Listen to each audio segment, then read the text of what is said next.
राजधानी दिल्ली में रद्द कर दी गई शराब नीति मामले में ईडी ने अब आम आदमी पार्टी के नेता संजय सिंह को गिरफ्तार कर लिया है। संजय सिंह की गिरफ्तारी के बाद एक बार फिर से यह मामला सुर्खियों में आ गया है।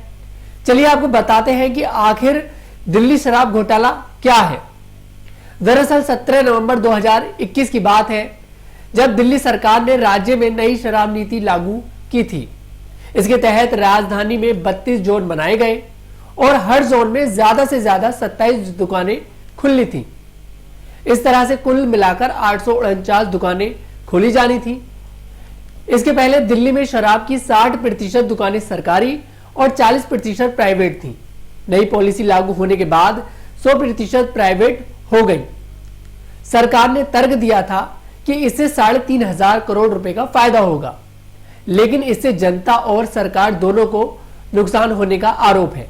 आरोप यह भी है कि इससे बड़े शराब कारोबारियों को फायदा पहुंचाया गया। दिल्ली शराब बिक्री नीति से संबंध जांच 2021 में पेश की गई और अब वापस ले ली गई। मनीष सिसोदिया दिल्ली के आबकारी विभाग के प्रमुख थे, जिस कारण वह निशाने पर आ गए।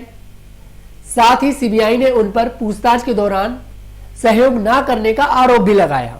वहीं सूत्रों के हवाले से यह खबर सामने आई है कि दिनेश अरोड़ा, जो ईडी और सीबीआई दोनों की गिरफ्त में थे, वो सरकारी गवाह बनने के लिए तैयार हैं। उन्होंने बताया कि संजय सिंह के अनुरोध करने पर दिल्ली के बार मालिकों से 82 लाख जमा करके उन्होंने मनीष सिसोदिया को चेक के रूप में पार्टी फंड के बहाने दिया था। वो सरकारी गवाह बनने के लिए पूरी तरह से तैयार हैं। इसी आधार पर संजय सिंह की गिरफ्तारी हुई। अब बात करते हैं कि शराब घोटाला आखिर था क्या। आइए तो आपको बताते हैं। नीति के तहत अधिकांश राज्यों में मानदंडों से हटकर सरकार का अब शराब बेचने से कोई लेना देना नहीं था और केवल निजी दुकानों को ही ऐसा करने की अनुमति थी। इसका मुख्य उद्देश्य कालाबाजारी को रोकना, राजस्व में बढ़ोतरी करना और उपभोक्ता अनुभव में सुधार करना था। शराब की होम डिलीवरी और दुकानों को सुबह 3 बजे तक खुले रहने की भी अनुमति दी गई थी। लाइसेंसधारी असीमित छूट भी दे सकते थे। सरकार ने नीति से आय में 27% की पर्याप्त वृद्धि की सूचना दी, जिससे लगभग 8,900 करोड़ रुपए प्राप्त हुए। शराब नीति ने केजरीवाल सरकार को मुश्किलों में डाल दिया।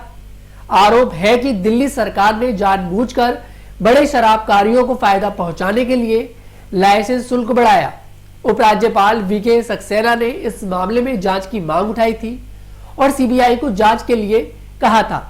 जांच आदेश के कुछ ही समय बाद ही मनीष सिसोदिया ने कहा कि नीति रद्द हो रही है, क्योंकि बीजेपी विक्रेताओं को डराने के लिए अपने नियंत्रण वाली जांच एजेंसियों का इस्तेमाल कर रही है। सिसोदिया की गिरफ्तारी तक सीबीआई ने दायर चार्जशीट में उनका नाम नहीं लिखा था, लेकिन पिछले साल सीबीआई ने उनके घर पर समेत 31 ठिकानों पर छापेमारी की थी।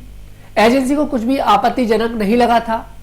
इससे अलग प्रवर्तन निदेशालय ईडी ने भी मनी लॉन्ड्रिंग का आरोप लगाते हुए दिल्ली शराब घोटाले की जांच भी शुरू की थी।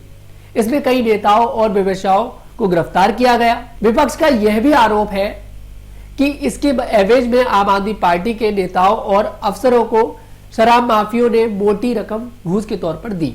दिल्ली शराब घोटाले में केंद्रीय जांच ब्यूरो यानी कि सीबीआई ने तेलंगाना के मुख्यमंत्री चंद्रशेखर राव की बेटी और तेलंगाना विधानसभा परिषद सदस्य एमएलसी कल्वकुंतला कविता से भी पूछताछ की थी। हालांकि आपने सभी आरोपों को खारिज किया और कहा कि जांच राजनीतिक हिसाब बराबर करने की बीजेपी की कोशिश है। पार्टी का कहना है कि वह जांचकर्ताओं के साथ सहयोग करेगी। पार्टी प्रमुख और दिल्ली के मुख्यमंत्री अरविंद केजरीवाल ने कहा था, शराब घोटाले जैसी कोई चीज नहीं है। हमने देश में सबसे अच्छी और सबसे पारदर्शी नीति बनाई है।